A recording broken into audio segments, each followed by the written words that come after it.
my Govanen. Welcome to the Tolkien Lore Channel. I'm the Tolkien Geek, and in this video, and the next couple of videos, I'm going to go into detail on some parts of the story that I've mentioned in other videos but never really gone into detail, and that's the Old Forest, Tom Bombadil, and the Barrow Downs. And all of this kind of takes place over the course of 2 or 3 chapters in the book, and all of it gets left out of both Peter Jackson's movies and the much older animated movie from back in the 70s that some of you may have seen, may not have seen. And it's partially left out mainly just because it's a lot of time is eaten up and it doesn't really advance the narrative a whole lot. And so it's kind of understandable why it gets left out of the movies. I mean, if you actually look at the novels, The Fellowship is actually the longest book by a good margin, and it ends up being the shortest movie in Peter Jackson's trilogy because there's just, if you chop all that out, it shortens it a lot, but, it just doesn't push the plot forward. It just has, it's a lot more like The Hobbit. There's just kind of episodic adventures along the way, and that's, it's part of what makes the book interesting, and so that's why I want to talk about it, because if you haven't read the book, you're missing out on some really interesting stuff that kind of points at history in Middle-earth and some other things that are really worth knowing. It's just that it didn't make the cut for the films. So without any further ado, in this video, let's get started with the Old Forest. So I've mentioned in a previous video that in the books, the way that Frodo leaves the Shire is very different from the way that he leaves in the movies. And that involves kind of a ruse where he sells Bag End. He pretends to move to Crick Hollow, which is near Buckland, where Merry and the other Brandybucks live. And then from there, they set out on the actual journey. And the plan is to go through the Old Forest. And it wasn't necessarily the original plan, but because they're being chased by the Black Riders, and they want to lose their trail, and they want to be as secretive as possible while leaving the Shire, Merry suggests going through the Old Forest, which is on the borders of Buckland. Now, what's interesting about the Old Forest is that basically all the hobbits think of it as a really creepy place, and Merry kind of plays it off and says it's not as bad as everybody else thinks. The Bucklanders go in there from time to time, and there's not really a huge problem. But then he also admits, well, there was this time that, we built a hedge around the forest, and then the trees didn't like that, and the trees attacked the hedge, and so we started a bonfire and burned them back, and that was kind of the last major thing that happened. And of course, the reader's going, wait, what? The trees didn't like it? The trees attacked? Of course, if you're familiar with the later story, you know that there's such things as Ents in the world, but at this point in the novel, you're not familiar with any of that, and so if you haven't read the story before, you're already thinking, what is up with these trees? And of course, I've also mentioned in a previous video how there may be some connections between the Ents and some of the things that go on inside the Old Forest. It's not really clear. Tolkien never really explicitly connects the two, but it's definitely hinted at. Anyway, the point being, the Old Forest is kind of held with a sense of dread by most hobbits because they have these kind of stories in their background, but the Bucklanders are a little more familiar with it. Merry says, we go in there from time to time, and, it's not that big of a deal. He knows of a track that you can follow that will take you through or whatever, but he also admits that sometimes the trees seem to move around and things change places, and it's not really all that clear. So, again, it's funny because Merry is kind of playing down the worry, but at the same time, he's admitting things that ought to give any reasonable person good cause to worry. So that's kind of the backdrop for how they get going. Frodo is, probably not super happy about the idea, but again, being chased by the Black Riders, he wants to make sure that he loses their track, doesn't get caught by them, and this is the safest way to do that, and he's trusting Merry's judgment. That doesn't necessarily go well, although it all does turn out well in the end. So let's kind of get into what happens once they're in the forest. Once the hobbits enter the forest, it is very much like Merry said. There's definitely some weird things going on. Even Merry ends up having a hard time finding the trail that he's described as being a safe trail to follow. And again, he refers back to the fact that sometimes the trees do seem to move, things change. And the other thing about it is they all find it rather oppressive. It's like the air is heavy and they feel like they're being watched by something with a sense of malice behind it.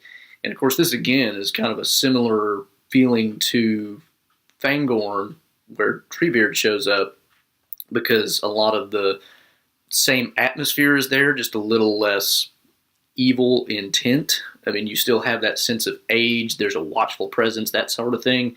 But in the Old Forest, it's very much hostile, because as Mary describes the history of the Old Forest, there was a legitimate battle between the hobbits and the trees at some point in history. At any rate, Mary and the hobbits do eventually find the track. They eventually find a glade that he was trying to find, and that's kind of the first major landmark that they're trying to reach on their way through the Old Forest.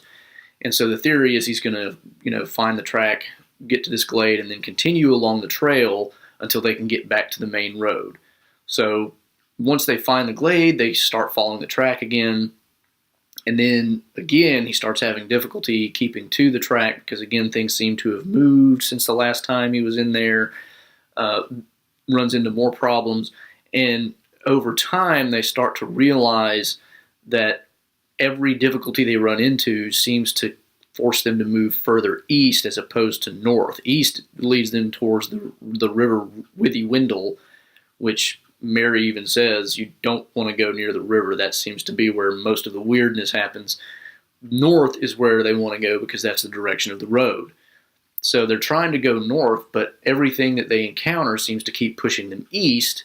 And Mary eventually says, the forest isn't going to let us go where we're going to go. We might as well just go where it lets us, or turn back. And even turning back doesn't seem plausible, because when they turn back, it looks like some of the path that they've already gone through has been closed off to them. So it's, again, there's that sense of there's a very hostile presence there.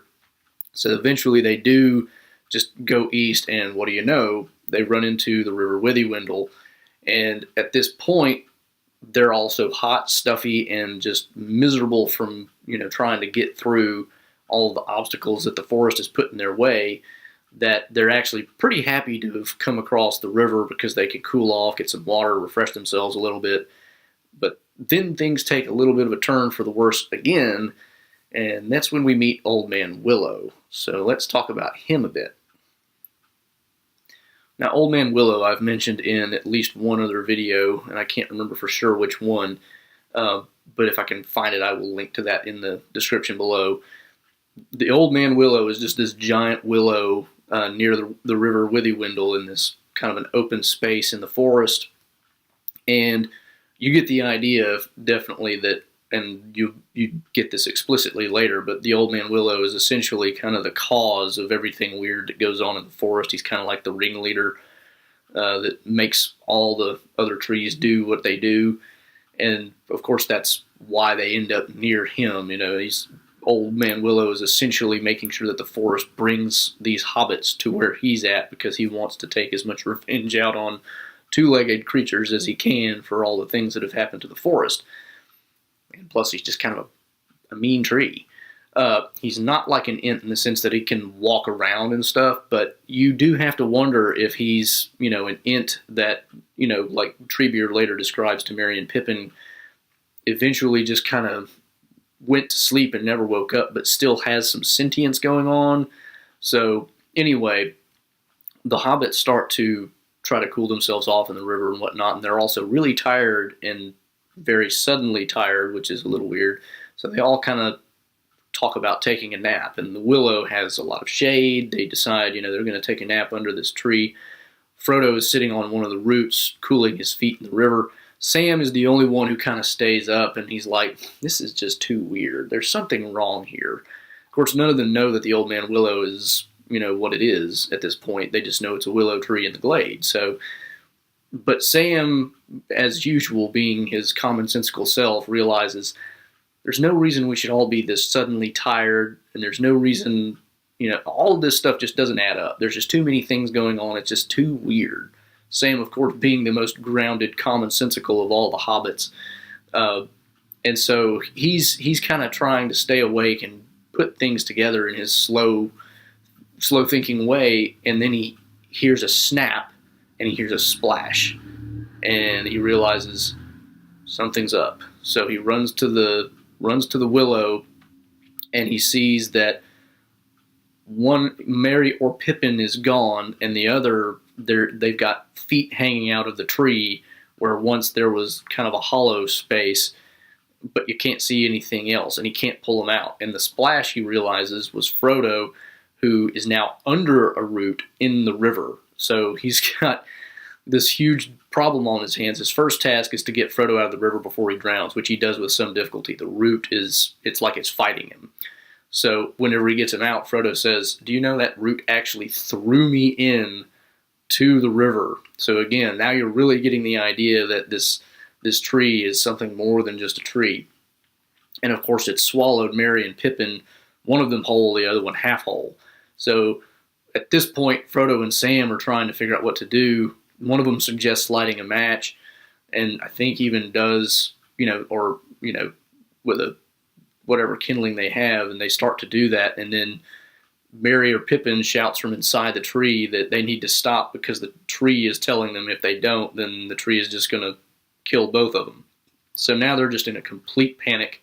They don't know what to do. They're being assaulted by a giant tree that they can't do anything to, and they just kind of start, well, Frodo at least, starts wildly running around shouting for help because he's at his wit's end. He doesn't know what to do at this point. And at that point, by luck, providence, Tolkien's world, probably providence, but at that point they hear singing, and it's a nonsense song, and they just start listening, and sooner or later they see a yellow hat, or maybe the hat's not yellow. I can't remember the color of the hat. I may be off on that. But anyway, they see a hat with a feather bobbing along over a hedge, and the next thing you know, Tom Bombadil pops out. Now, I'm not going to get into Tom Bombadil in this video. He deserves a video all his own. That'll be the one after this one, so stay tuned for next week. So that'll do it for the Old Forest for now, because that's really the main part of the episode. So I'll wrap up. So that's the Old Forest. Definitely a lot of things that kind of harken to the Fangorn episode later on, if you're familiar with that, which if you've seen any of the Lord of the Rings movies that cover that, I mean, you've seen it. So, I mean, you know what Ents are and all that sort of thing, but if you haven't read the books, you don't know anything about the Old Forest. It's really interesting, though, because there's definitely a connection there, almost certainly. Maybe not, but Tom Bombadil actually explains a little bit more about the Old Forest and Old Man Willow whenever he talks to the hobbits, so that'll be in the next video as well. What do you think about this? Do you think this should have been included in the movies?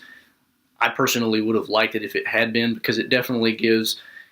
I've mentioned in another video that Bree is actually kind of a transitional episode in the story, and so is this one. This is one of those episodes that kind of ups the stakes a little bit. You know, they've been chased by the Black Riders. Now they're also realizing that the broader world is just more scary in a lot of different ways. So I like the fact that Tolkien, in some of these earlier chapters that get left out of the books, is doing things that make the hobbits realize this is a dangerous adventure regardless of whether you have enemies chasing you. There's other things about the world that are dangerous. So anyway, that's the Old Forest. Stay tuned next week for the Tom Bombadil video. I know a lot of you probably at least know a little bit about him, and you've seen me comment on him in some of my other videos. But if you like this video, please give it a like. Please subscribe to the channel to learn more about Tolkien, his writings, and not even just his Lord of the Rings stuff, but pretty much anything.